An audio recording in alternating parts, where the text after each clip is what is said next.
El mensaje que quiero compartir hoy con ustedes le he titulado ¿El Señor qué? De las moscas. ¿A cuántos les gustan las moscas? ¿Qué representa una mosca? Sucio. ¿Dónde se paran las moscas? En lo sucio, en lo desagradable. Y el mensaje que hoy quiero compartir con usted se titula El Señor de las moscas. Y ahorita va a entender por qué. Quiero comenzar haciéndole una pregunta. ¿Qué es lo más asqueroso que usted ha comido en su vida? A ver, piense un poquito. ¿Qué ha sido lo más asqueroso que usted ha comido en su vida? Tacos con moscas. ¿Alguno de ustedes alguna vez se ha comido una mosca? ¿Quién se ha comido una mosca? ¿Por gusto o porque se quedó dormido y se le metió? Yo una vez me comí una mosca. Me acuerdo cuando era adolescente, y tal vez de eso se acordarán mis tíos que aquí están, mi tía Pili y mi tío José Luis. Tenemos un tío que se llama Rodolfo y todos le decíamos Rudy. Y yo me acuerdo que una ocasión llegó a la casa donde estaban mis tíos y nos hizo un reto a los primos. Estábamos ahí varios primos y nos hizo un reto. Él tenía una que a todos nos gustaba mucho, una como canastita de básquetbol así chiquita, mini, y un baloncito de básquetbol. Y todos lo queríamos. Y me acuerdo que de repente lo sacó y dijo: ¿quién lo quiere? Estábamos ahí en el patio, ahí en la casa de viveros, y todos, yo lo quiero. Entonces dijo: bueno, les voy a poner un reto. No sé si mis tíos se acuerdan de eso. Dijo: voy a hacer un licuado, y quien se lo tome gana. ¿Quién le entra? Y todos al inicio, no, yo. Pero no recuerdo bien, pero ahí preparó el licuado. Le puso ajo, le puso huevo, le puso sal. No sé qué más. ¿Te acuerdas, tía, de esa vez? No. Cebolla, un montón hizo un licuado ahí que apestaba. ¿Tú sí te acuerdas, tío? Y entonces ya a la mera hora, cuando lo vieron y lo olieron, nadie se lo quería tomar. Y entonces creo que luego le agregó un muñequito que tenían ahí, que todos querían. Y entonces yo me aventé y dije: yo lo tomo. Creo que ha sido, no sé qué tantas cosas le puse, pero creo que ha sido de lo más asqueroso para mí que he comido. Entonces hizo la competencia, nos dio el premio, yo me lo gané, esa canastita. Dije: yo me lo como. ¿Y a qué voy con esto? Que a veces por ganar algo estamos dispuestos a tragarnos o a comer cosas que jamás estaríamos dispuestos a probar. En mi caso fue un licuado horrible que hizo. Me lo tomé y por ganar esa canastita estuve dispuesto. Y a veces nosotros estamos dispuestos a comer algo que jamás comeríamos si es que nos ganamos algo por ello. Pero hoy no quiero hablarte de comida física. Quiero hablarte de comida espiritual. Porque para algunos tal vez algo asqueroso puede ser comer chapulines. ¿A quién le dan asco los chapulines? ¿Quién ha comido chapulines? Yo apenas el jueves me compré casi 200 pesos de chapulines y me los comí todos. Ahí me encantan y a algunos les parece asqueroso, pero no quiero hablar de comida física, sino de alimento espiritual. Porque el pueblo de Israel comió algo que encendió la ira de Dios. ¿Qué comieron? Comieron del altar del Señor de las moscas. Y vamos a ir a la historia. Vamos a regresar a Números capítulo 25, versículo 1. Números 25, 1 dice: moraba Israel en Sittim. ¿Dónde estaba Israel? Diga bien fuerte después de mí: Sittim. Sittim. ¿Ya le está dando calor? ¿Quiere que prendamos los ventiladores o está bien así? Ok. ¿En dónde se encontraba Israel? Sittim.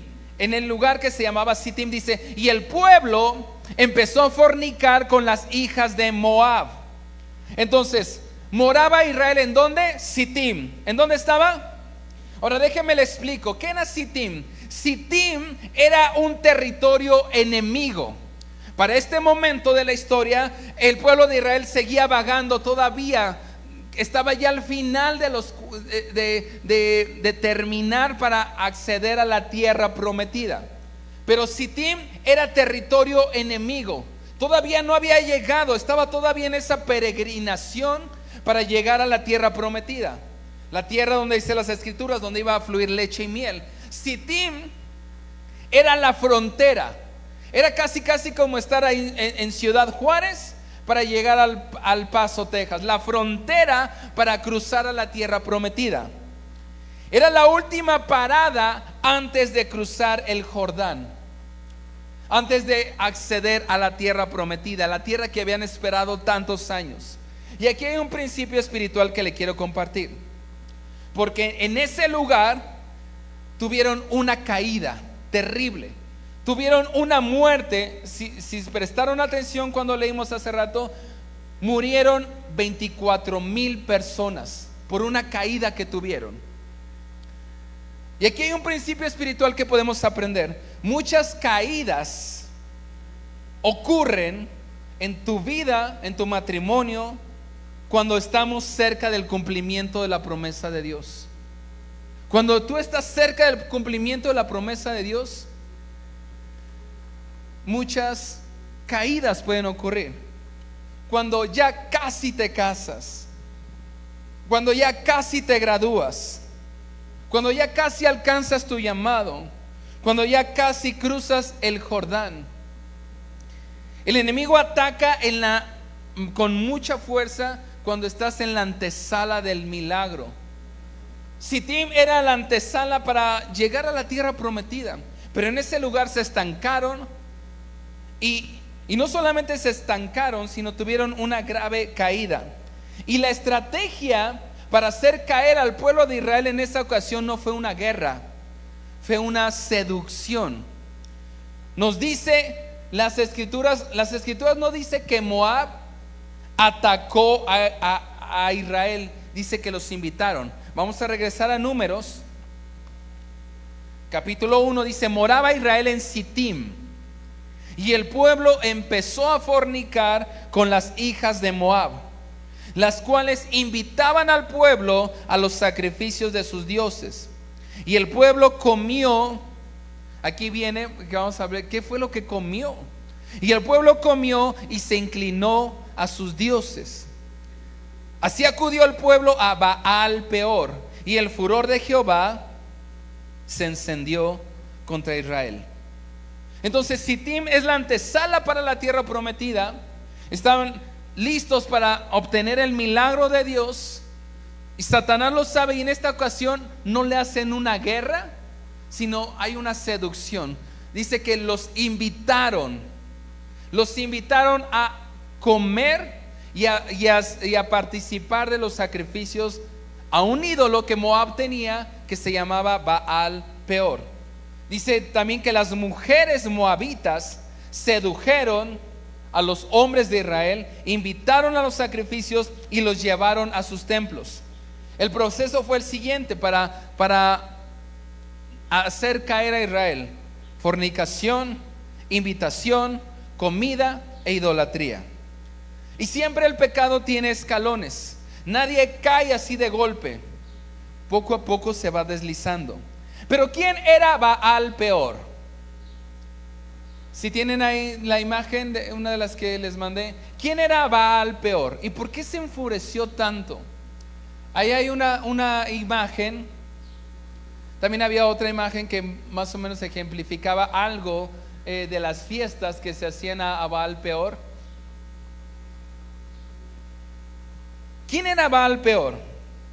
Baal Peor es el origen de lo que se conoció también como otro ídolo que se llamaba Belcebú, que era conocido como el señor de las moscas. Pero el origen de Belcebú es Baal Peor. La adoración a Baal Peor se cambia, y es el origen para después la adoración a Belcebú. Y Belcebú es conocido como el señor de las moscas. Pero ¿por qué le decían el Señor de las moscas? Bueno, Baal Peor era una deidad asociada a tres cosas: a la fertilidad, a la lujuria y a la inmundicia. Era lo que representaba Baal Peor. Era el ídolo de la fertilidad, de la lujuria y de la inmundicia.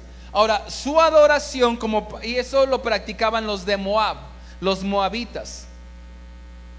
Entonces, en parte de sus rituales de adoración, era un ritual repugnante. Usted lo puede investigar ahí en la historia. ¿Cómo era la adoración al Señor de las moscas? ¿Cómo era la adoración y los rituales a Baal Peor? Parte de sus rituales incluían varias cosas. Y perdónenme ahorita los próximos minutitos por lo que voy a mencionar, pero incluían sacrificios de sangre. Hay una imagen donde están ofreciendo a un niño. Incluían sacrificios de sangre. Incluían adoración con inmoralidad sexual. Es decir, sus rituales eran lo que y surgen lo que se conocían también con los griegos, que le llamaban la bacanal, que eran orgías. Como era también en los rituales de adoración a Baal Peor, toda serie de inmundicias. Y se le conoce como el Señor de las moscas porque parte de sus rituales, espero que aquí los que son un poquito asquerosos me den la oportunidad de mencionar un poquito. Parte de los rituales, algunos, incluso el ídolo, ofrecían sacrificios humanos. Por la boca dejaban que escurriera la sangre, pero no solamente ofrecían sangre. Dice que aquellos que no podían ofrecer sacrificios humanos, ¿sabe qué podían ofrecer? Empieza con po y termina con po. Se hacían del baño en la boca de Baal Peor. Parte también de su ritual era que tomaban una especie como de una bandejita. Lo que yo les estoy hablando es verdad, ¿eh? No crean que les estoy aquí inventando un choro. Y cada uno podía depositar cualquier tipo de fluido corporal: sangre, saliva, algunos escupían, algunos y se lo iban pasando. Mire, no le eche nada, pero hágale así como que le escupía y lo iba pasando. Y lo iba pasando y le echaba y todo. Ok, échale ahí un moquito. Ya, regrésalo. O sea, nos suena de risa, pero así lo hacían. Y juntaban todo y se lo ofrecían y lo derramaban también sobre Baal Peor. Es conocido también como el Señor con una palabra más ofensiva, pero de la popó. Su nombre más común, Señor de las moscas, Belcebú, pero el origen era Baal Peor. Dice, de hecho, un estudio de religiones antiguas dicen que incluso hasta la cerilla, sacaban su cerilla así como Shrek, ¿okay? Y lo echaban y hacían una mezcla de suciedad, de sangre y entre rituales de inmoralidad sexual. Esa era la adoración que los moabitas hacían a Baal Peor. Un ritual repugnante, sucio. Las moscas siempre se posan sobre la suciedad y sobre lo muerto. Por eso se le conoce como el Señor de las moscas, porque identificamos a las moscas que están paradas sobre lo podrido. Ahora viene una pregunta: ¿por qué alguien desearía participar? Ahora, no solamente lo ofrecían al ídolo. ¿Sabe qué algunos llegaban a hacer como parte del ritual? Hacían, ¿se acuerda de la bandejita? Digo, no. Lo iban y después lo tomaban y se lo comían se lo tragaban. Regresemos a Números. Fíjese lo que dice. Números versículo 2. Las cuales invitaban al pueblo a los sacrificios de sus dioses, y el pueblo comió. Ahora, cuando vemos comió, usted se imaginará, bueno, pues se comió ahí unos taquitos, ¿no? Una carne asada, en el mejor de los casos una ensalada, una lechuguita. No, comió de los sacrificios a los ídolos. ¿A cuál ídolo? Ahí no se especifica.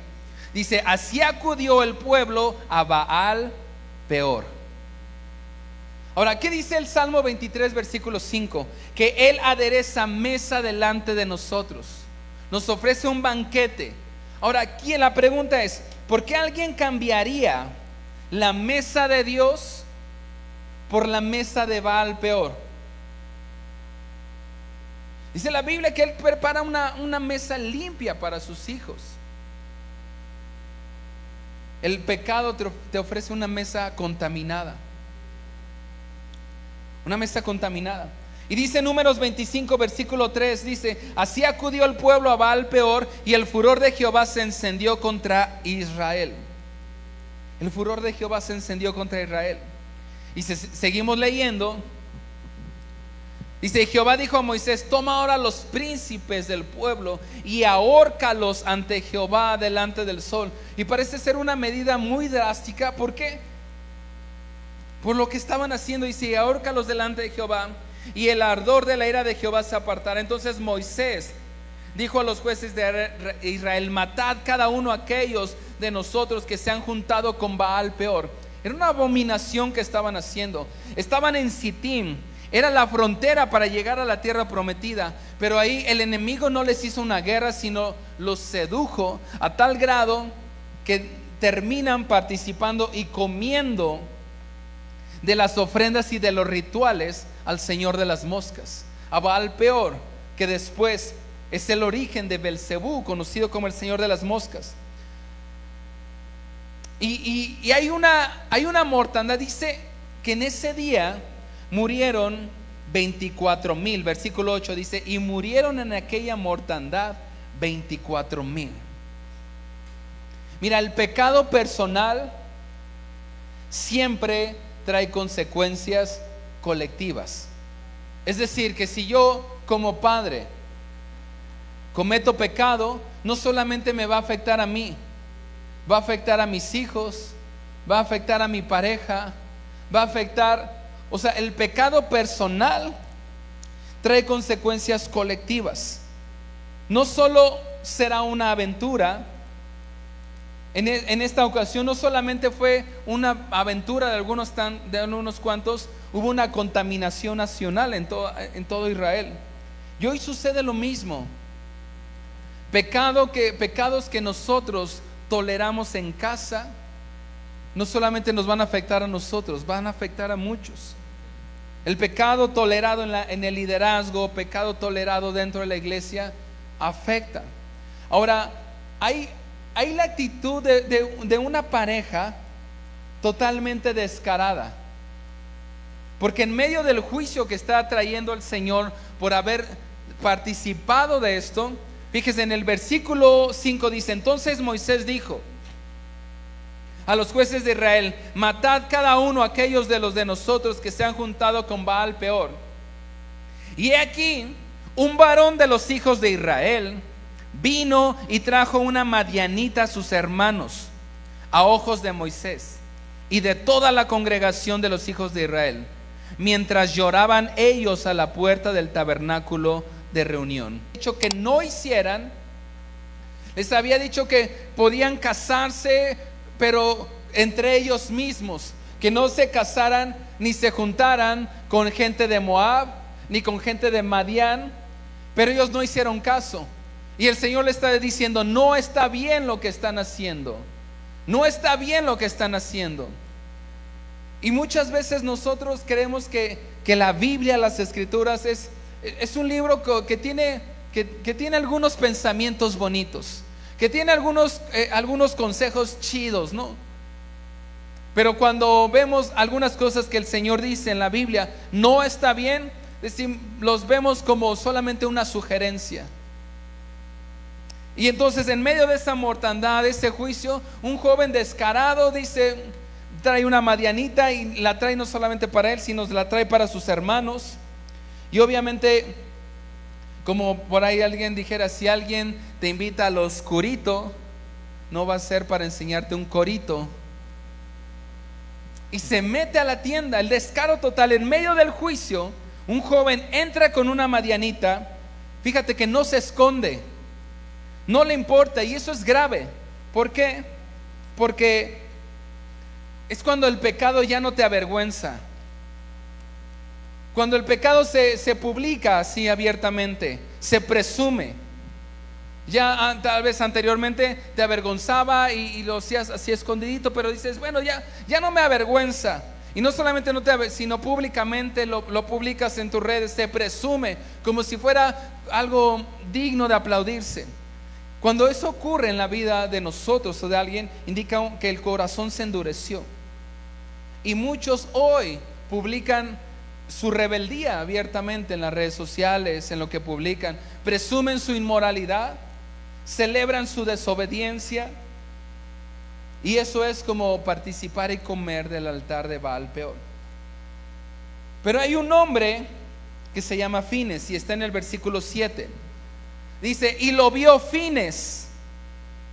Fines era nieto de Aarón, el sumo sacerdote. Dice, y lo vio Fines, hijo de Eleazar, hijo del sacerdote Aarón, y se levantó de en medio de la congregación y tomó una lanza en su mano y fue tras el varón de Israel a la tienda y los alanceó a ambos, al varón de Israel y a la mujer por su vientre, y cesó la mortandad de los hijos de Israel.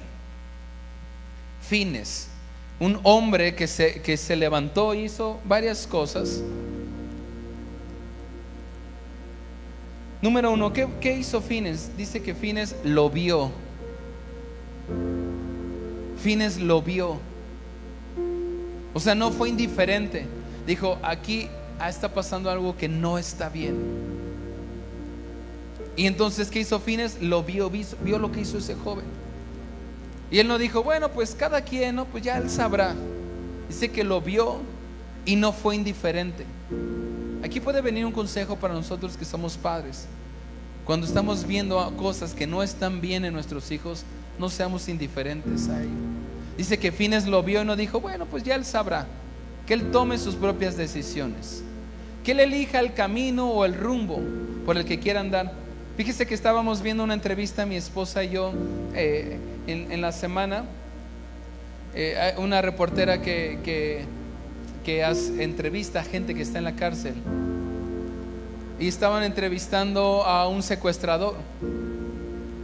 Ella llevaba ahí más de 14 años y le habían dado, creo que 80 años. Y en la entrevista está diciendo, cuando la entrevistadora le pregunta, y bueno, ¿tus papás te enseñaron eso? Decía, no, mi mamá creo era ama de casa, mi papá era un chofer. Pero mi mamá, cuando se dio cuenta que yo andaba en malos pasos, le dijo a mi papá. Y entonces la entrevistadora le pregunta, y bueno, ¿qué te dijo? La entrevistadora le dijo, regañó, y mamá le dijo, déjalo. ¿Qué quieres que sea una niña? Déjalo, que él tome el rumbo que él quiera llevar. Y creo tenía como 14, 15 años. En la calle, sin que nadie le dijera, y terminó en la cárcel por secuestro, por más de 7 secuestros con violencia, mutilaciones. Y en la entrevistadora, cuando le pregunta a sus papás, dice que cuando sus papás se dieron cuenta, no que ya estaba secuestrando, que empezaba a hacer robos en la calle, su papá le dijo, déjalo, que tome el rumbo que él quiera llevar en su vida. Indiferentes. Cuando nosotros vemos que algo no está bien en casa, en nuestro matrimonio, con nuestros hijos, dice que Fines no fue indiferente. Y que tal vez aquí muchos hemos fallado, porque decimos, híjole, es que no queremos herir, no queremos lastimar. Pero dice Fines primero que los vio y dijo, eso no está bien. ¿Qué más hizo Fines? En el versículo 7 dice, entonces lo vio Fines, hijo de Eleazar, hijo del sacerdote Aarón, y se levantó. Segunda cosa que hizo Fines, se levantó. Es decir, no permaneció sentado, dijo, a ver qué hace. Tomó una acción, se levantó. Y versículo 3, ¿qué hizo? Y tomó una lanza. Se levantó y ¿qué tomó? Una lanza en su mano. ¿Y para qué era esa lanza? Dice que corrió con todas sus fuerzas, la agarró y lo apuntó. ¿A quién apuntó? A este joven que abiertamente. Ahora, ¿por qué lo hace? ¿Por qué era un asesino? No, porque él estaba entendiendo que lo que estaban haciendo no estaba bien. Y todos lo empezaron a hacer. Bueno, pues todos lo hacen. Empezó a traer una mortandad, empezaron a morir. Llevaban 24,000 muertos a causa del pecado. La palabra de Dios dice que la paga del pecado es ¿qué? Muerte. Muerte.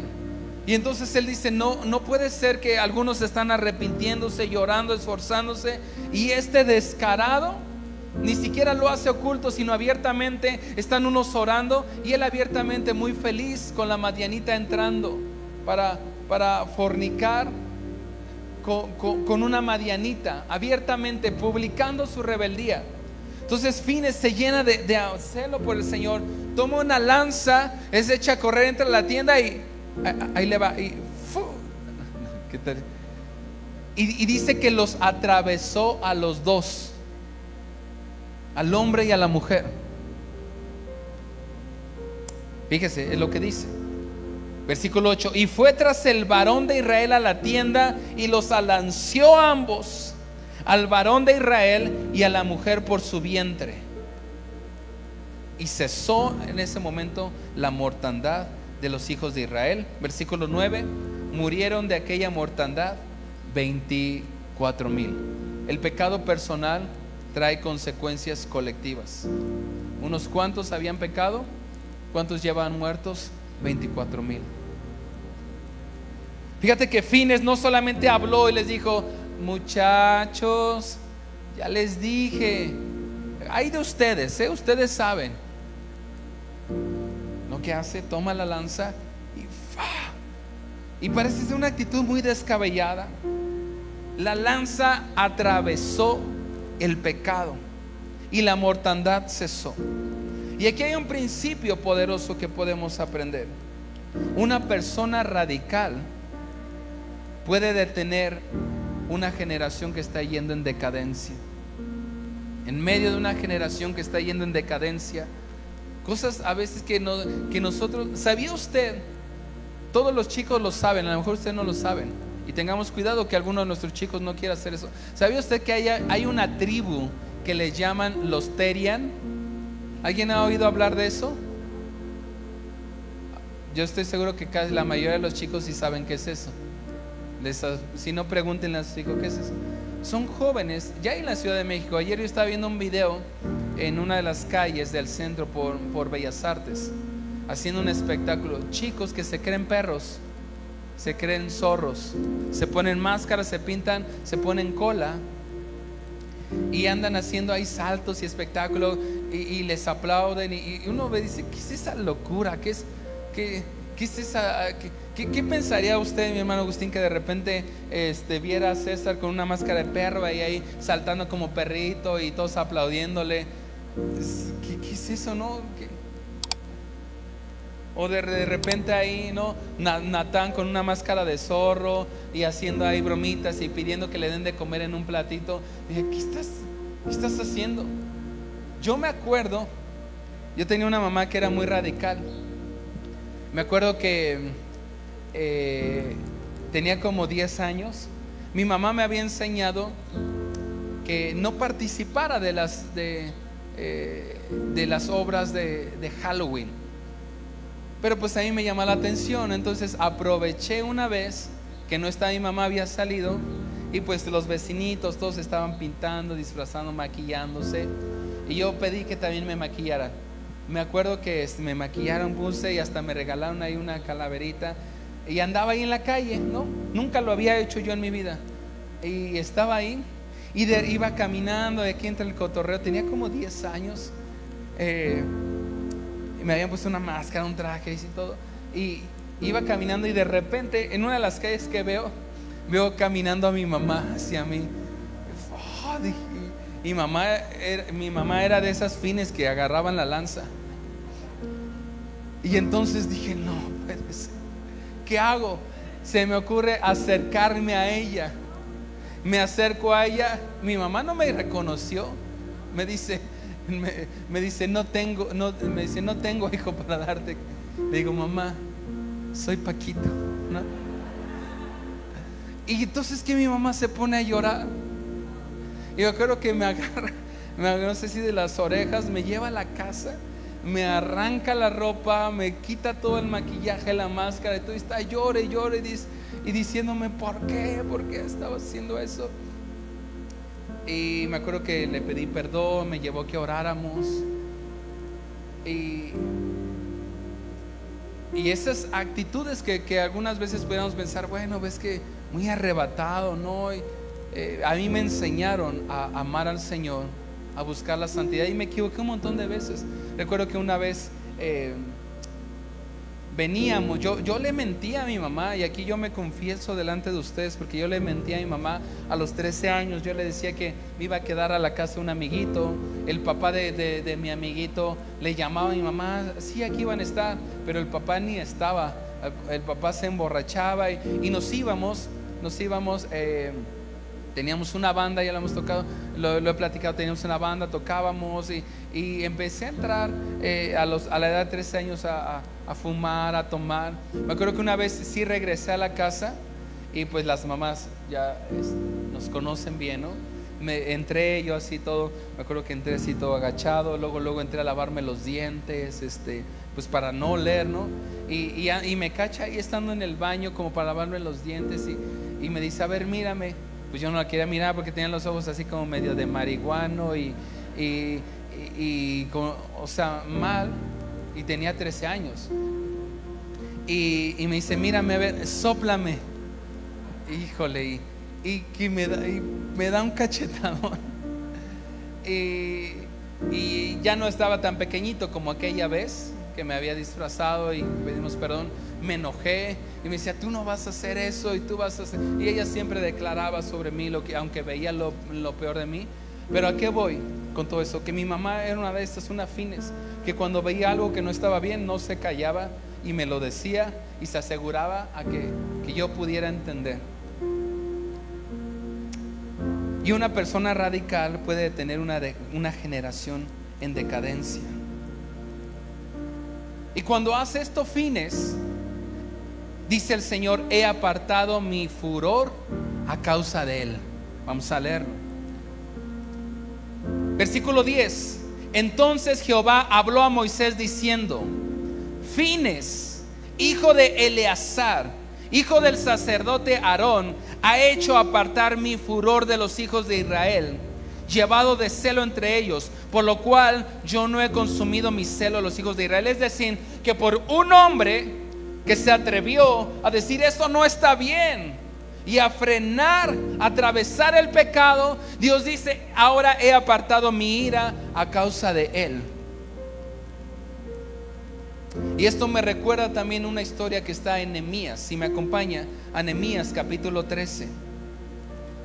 Y tal vez usted hoy venía con la intención de escuchar un mensaje que le animara, le levantara el ánimo, pero el Señor nos está llamando, y este mensaje tiene que ver con un llamado a lo que dice las Escrituras: sed santos como yo soy santo, porque sin santidad nadie puede ver al Señor. Y nosotros nos hemos contaminado y hemos pensado que la Biblia es un libro de algunos consejos chidos, algunos consejos bonitos, Pero la Biblia también se encarga de decirnos lo que no está bien. Y cuando nos encontramos en la Biblia con esas cosas que dicen eso no está bien, decimos, bueno, pues esto no me gusta. Pensamos que es como un catálogo el que podemos elegir lo que nos gusta, lo que no nos gusta. Y el Señor dice, sin santidad nadie puede verme. Me recuerda a Nehemías en el capítulo 13. Él hay un momento donde tiene una actitud de una santidad violenta. Está narrada la historia en todo el capítulo 13, pero solamente voy a leer algunos versículos.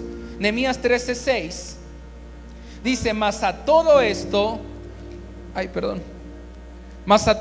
yo no estaba en Jerusalén. Era por si tenía un poquito de calor, se refrescaba el agua bendita. Mas a todo esto yo no estaba en Jerusalén. Aquí está hablando Nehemías. Por ahí se dice que cuando ya estoy como el Chapulín Colorado con los, ¿cómo dices? Los gatos hacen fiesta, o el rato, ¿cómo? Cuando el gato no está, los ratones hacen fiesta. ¿Sí? No le estoy ahí cantinfleando, ok. No, ha escuchado ese dicho, ¿no? Que dice que cuando el gato no está, los ratones hacen fiesta. Bueno, Nehemías no estaba, y ahí dice, versículo 6, mas a todo esto yo no estaba en Jerusalén. Se va por un momento de Jerusalén. Dice, pero en el año 32 del rey Artajerjes, rey de Babilonia, fui al rey, y al cabo de unos días pedí permiso al rey para volver a Jerusalén. Es decir, Nehemías, que era el líder en ese momento de Israel, no está, se va, pero después le pide permiso al rey de regresar.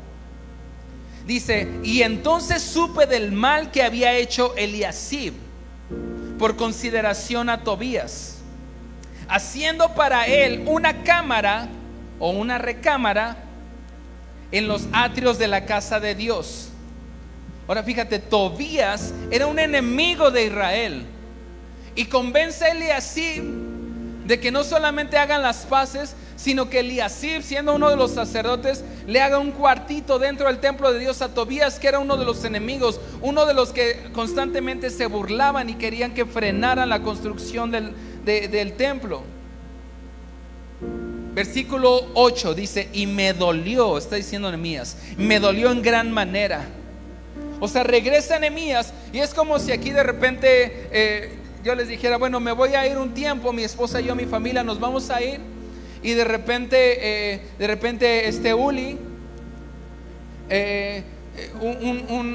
una persona que se dedica a la brujería, a la hechicería, le dice, oye, ¿qué crees? Que no tengo dónde quedarme, ¿me puedes hacer un cuartito ahí dentro de la iglesia? Y que Uli le dijera, pues sí, y le construye un cuartito. Y no solamente le construye un cuartito, sino pone todo su altar de brujería, de hechicería. Luego viene otra persona y le dice, oye, ¿qué crees que? Qué bueno que estás aquí. ¿Ya te tomaste la foto en Alabastro Iglesia? Primero, abre tu red social favorita, Facebook o Instagram. Selecciona la foto de tu preferencia y comparte un mensaje. Por ejemplo, disfrutando un tiempo increíble en casa. Recuerda utilizar nuestro hashtag #SomosAlabastro. Cuando regresa Nehemías, dice que entra y lo primero que ve es una habitación hecha para Tobías, uno de los principales enemigos de Israel cuando Nehemías quería reconstruir el templo. Y con sus muebles, con una televisión, ahí está, bien cómodo. Dice Nehemías que cuando vio eso, dice, me dolió en gran manera. Y fíjate la actitud que tiene Nehemías. Estoy en el versículo 8. Y arrojé todos los muebles de la casa de Tobías fuera de la recámara. Empieza a agarrar sillones, televisión, todo, y lo empieza a sacar a la calle. Dice, esto no debe estar aquí.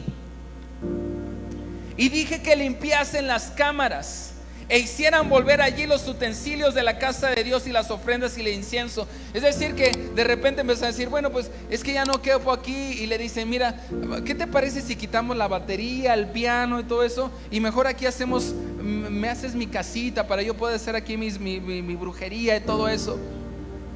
Y cuando entra Nehemías y ve eso, dice, ¿y dónde están los utensilios para adorar al Señor? ahí guardados, arrumbados. Se enoja Nehemías, agarra los muebles de Tobías, los saca a la calle y piden primeramente que limpien todo y que vuelvan a traer los utensilios y a darle el uso para el cual fue hecho. Versículo 11 dice: entonces reprendí a los oficiales, porque habían oficiales, no es que se quedó ahí abandonado y de repente alguien entró. Habían encargados, estaba Eliasib, que era uno de los sacerdotes, habían oficiales, y todos se hicieron de la vista gorda. Bueno, pues no pasa nada, pues allá ellos saben. No fueron como fines que todos veían que había muchas cosas que no estaban bien, pero las pasaron por alto. Dice: y reprendí a los oficiales y les dije: ¿por qué está la casa de Dios abandonada? La palabra de Dios dice que nuestro cuerpo es templo del Espíritu Santo, y tal vez el Señor te dice: ¿por qué mi casa está, tu vida está abandonada? O de mí tienes todo de tantas cosas, pero de mí estás vacío, estás seco. Versículo 17: y reprendí a los señores de Judá y les dije: ¿qué mala cosa es esta que vosotros hacéis, profanando así el día de reposo? Es decir, se da cuenta que estaban haciendo todo mal. El día de reposo, los utensilios, lo que habían hecho en la casa del Señor. Y le dice: no está bien lo que están haciendo. Versículo 21 dice: y los amonesté y les dije: ¿por qué os quedáis vosotros delante del muro? Si lo hacen otra vez, echaré mano. Desde entonces no vinieron. Versículo 22: y les dije a los levitas que se purificaran, porque estaban todos contaminados, todo se había contaminado, y que viniesen nuevamente a guardar las puertas para santificar el día de reposo. Fíjense, aquí viene lo más fuerte, versículo 23.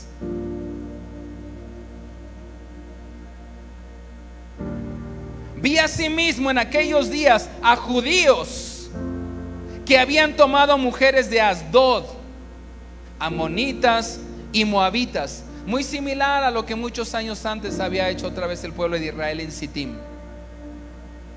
O sea, no entendían.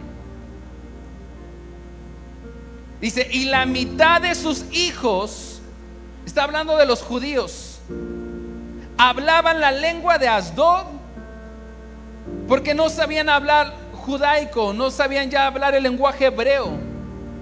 Es decir, que cuando ve a los hijos de los que Nehemías, con los que tal vez creció, los veía sirviendo, de repente regresa y ve que ellos ya crecieron. No solamente no se casaron con personas que Dios les había hecho que se casaron con quien quisieron, y ahora sus hijos ya ni siquiera hablaban el idioma hebreo.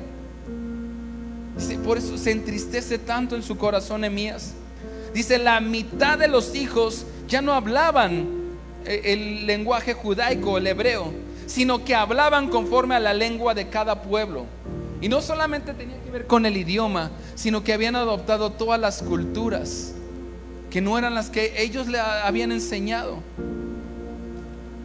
Y fíjate, aquí está todavía lo más fuerte. Versículo 25. ¿Estás listo para esta parte? Dice: y reñí con ellos y los maldije y herí a alguno de ellos. O sea, Nehemías se llena de una santidad violenta que dice: no puede ser esto que está pasando. Me fui por un momento, regreso, y cada quien hizo lo que quiso. Hicieron un desastre.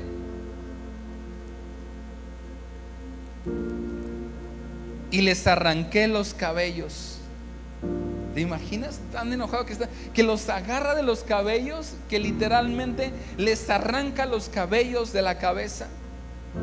Y les hice jurar diciendo: no daréis vuestras hijas a sus hijos, y no tomaréis de sus hijas para vuestros hijos, ni para vosotros mismos.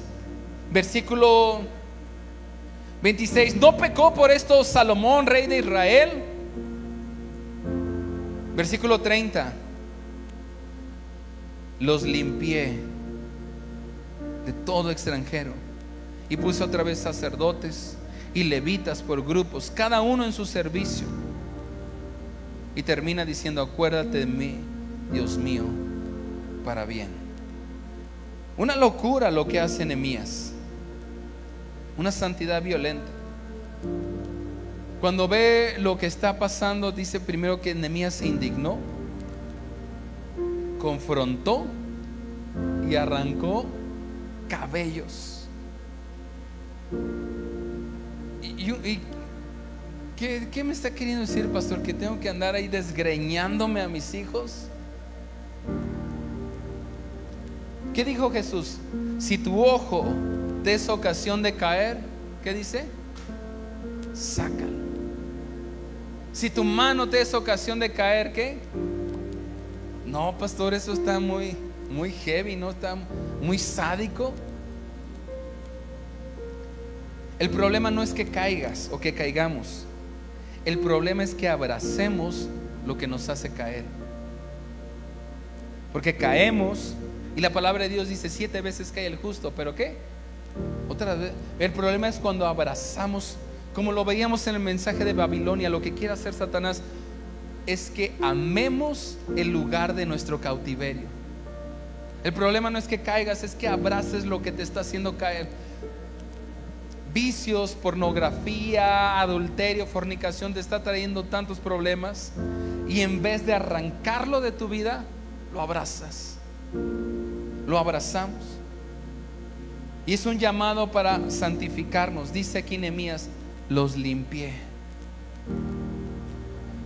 Santificar no es sentir y decir, híjole, sí, creo que aquí estoy fallando. Es tomar decisiones. Porque puedes sentirte y decir, híjole, sí, estoy fallando en esto. Pero santidad tiene que ver con tomar decisiones. ¿Cómo puedo aplicar esto en mi vida? Y para algunos lo pudiera esto parecer algo muy radical. Por ejemplo, cuando mientes, cuando robas, cuando te burlas de Dios, cuando practicamos pecado oculto, cuando fornicas, cuando ves pornografía, estás comiendo del sacrificio al Señor de las moscas, cuando el Señor dice: yo preparo para ti un banquete. El pecado produce placer, pero siempre va a producir muerte. El pecado produce placer. Nadie dice, ay no, guácala, no. No, la Biblia dice que cada uno de nosotros somos tentados de acuerdo a nuestra propia concupiscencia. Es decir, en mexicano, cada uno sabe de qué pie cojea. Y también Satanás. Entonces cada uno es tentado de acuerdo al pie que cojea. Y siempre va a producir placer el pecado. Nadie dice, ay guácala, voy a pecar. Ay, híjole, guácala. No, el pecado produce placer, es atractivo. Es como, ¿alguien vio la película de Bichos? Cuando, creo que sí es la de Bichos, que hay una lámpara de esas que matan a los mosquitos. Y están ahí los mosquitos y dice, ay, qué bella es. ¿Sí ha visto esta escena? Dice, ay, qué hermosa es. Y se acercan y se mueren. Creo que es la película de Bichos. El pecado produce placer, pero siempre va a producir muerte. Pero aquí también está la esperanza. Primera de Juan capítulo 1 versículo 9 dice: si confesamos nuestros pecados, Él es fiel y justo para perdonarnos y para limpiarnos. Y Proverbios, si esta me la ponen, Proverbios 28:13. Proverbios 28:13 dice: el que encubre su pecado no prosperará. 28:13. El que encubre su pecado no prosperará. 28:13. El que encubre sus pecados no prosperará, mas el que los confiesa, ¿el que qué? Los confiesa y se aparta, alcanzará misericordia. Miren, aquí hay un principio bíblico. Pecado que no es confesado es un pecado que no es perdonado. Porque a veces podemos decir, bueno, pues el Señor sabe, ¿no? Ya me sentí mal, me sentí triste. pues sí, sabe que sentiste remordimiento tal vez. Pero la palabra de Dios dice, Proverbios 28:3, el que encubre sus pecados no va a prosperar, pero el que lo confiesa, es decir, que lo habla y se aparta, alcanzará misericordia. Y también 1 Juan 1:9 dice, si confesamos nuestros pecados, Él es fiel y justo para perdonarnos, lavarnos, limpiarnos. Y si nuestros pecados fueran como la grana, como la nieve se emblanquecerán. Si fueran rojos como el carmesí, vendrían a ser como blanca lana. Pero pecado que nosotros no confesamos es un pecado que no se nos es perdonado. Y la paga del pecado produce ¿qué? Muerte. La pregunta final es, ¿qué necesitas atravesar hoy con una lanza espiritual? Porque el Señor no quiere matarte, no quiere atravesarte con una lanza, quiere limpiarte, quiere limpiarme. Dice las Escrituras que Jesús se convirtió en el sacrificio perfecto para que tú y yo pudiéramos morir bajo un juicio justo y ser justificados. La pregunta final es, ¿qué necesitas atravesar hoy con una lanza espiritual? ¿Será una relación? ¿Un hábito? ¿Una adicción? ¿Un celular? ¿Una amistad? ¿Una doble vida? ¿Qué necesitas atravesar hoy con una lanza espiritual? ¿Será el cigarro que no has podido dejar? ¿Un hábito que no has podido dejar? ¿Una doble vida que no has podido dejar? ¿Cómo se traduce esa santidad violenta? ¿O cómo se traduce cuando el Señor Jesús dice, si tu ojo te es ocasión de caer, arráncalo? Si uno de los celulares que tienes es con el que tienes contacto con la persona con la que engañas a tu esposo o a tu esposa, ¿sabes qué le tiene que pasar a ese celular? Tiene que destruir.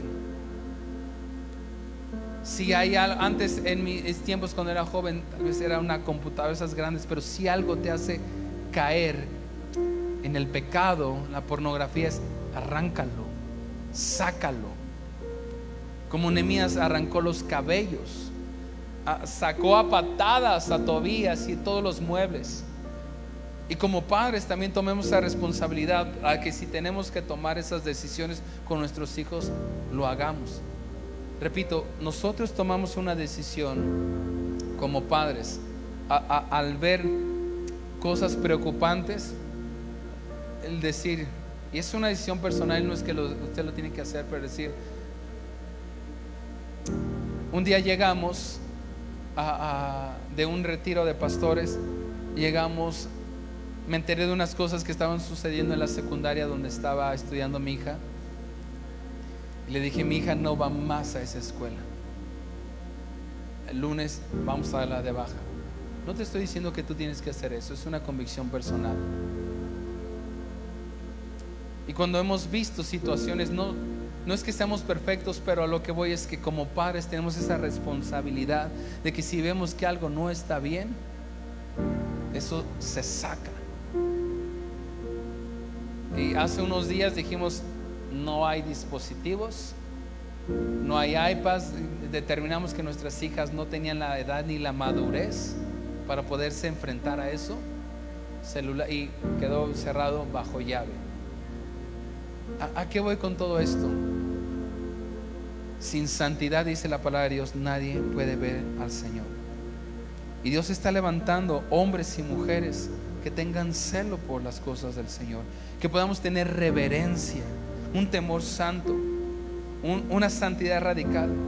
No comas del altar de las moscas. El Señor te está invitando, siéntate a la mesa del Rey. ¿Qué les parece si nos ponemos de pie? Y tal vez para algunos pudiera este mensaje parecer algo exagerado. La palabra de Dios dice que Cristo viene y Él está esperando y está buscando una iglesia pura, santa y sin mancha. Y la palabra de Dios también dice que Él no mira lo que mira el hombre, no mira lo exterior, lo externo, porque muchas veces se creía que usar una corbata era símbolo de estar en santidad. No tiene nada que ver. Dice la palabra de Dios que Él lo que mira es el corazón. Muchas veces se creía, bueno, pues es que si no vienes a la iglesia de traje, saco, corbata y zapatitos, entonces estás en pecado. Esas son cosas externas. Lo que Dios mira es el corazón.